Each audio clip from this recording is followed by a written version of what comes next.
Assalamualaikum warahmatullahi wabarakatuh. Salam sejahtera bagi kita semua. Shalom, Om Swastiastu, Namo Buddhaya, dan salam kebajikan.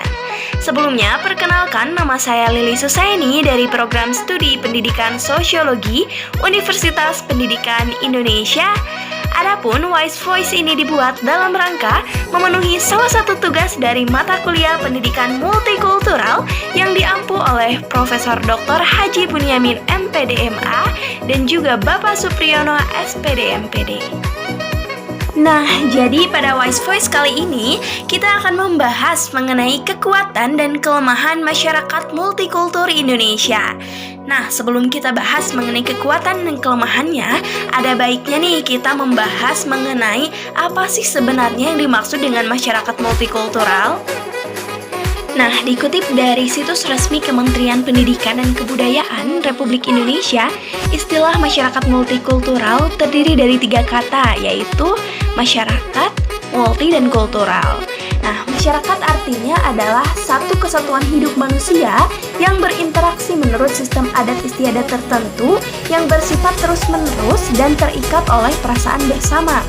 Multi berarti banyak atau beraneka ragam, sedangkan kultural berarti budaya.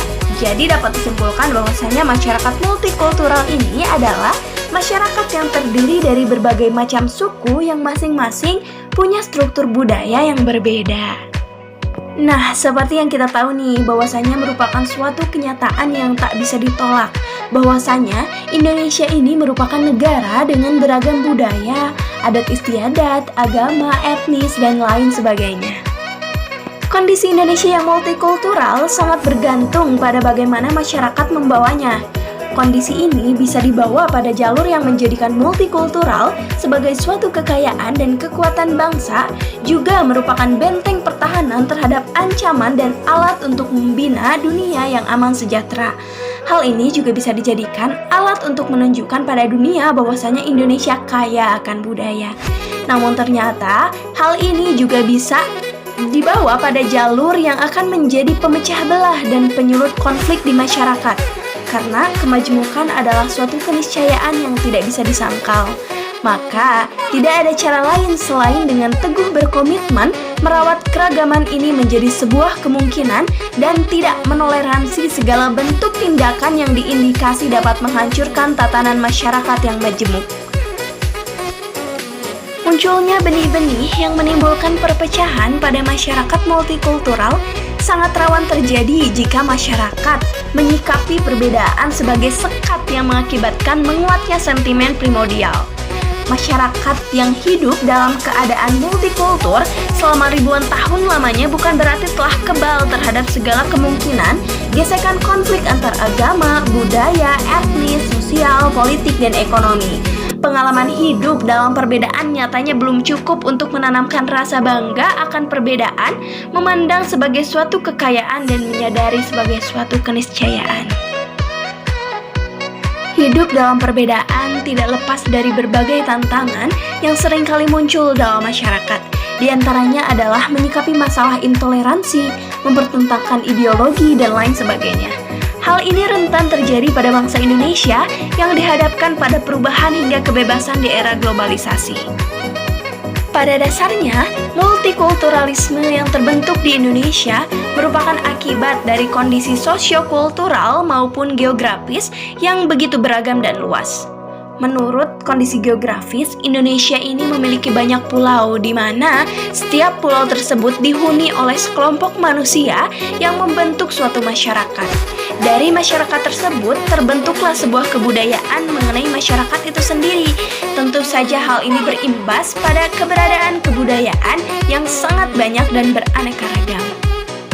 Dalam konsep multikulturalisme, terdapat kaitan yang erat bagi pembentukan masyarakat yang berlandaskan Bhinneka Tunggal Ika serta mewujudkan suatu kebudayaan nasional yang menjadi pemersatu bagi bangsa Indonesia. Namun, dalam pelaksanaannya, masih terdapat berbagai hambatan yang menghalangi terbentuknya multikulturalisme di masyarakat.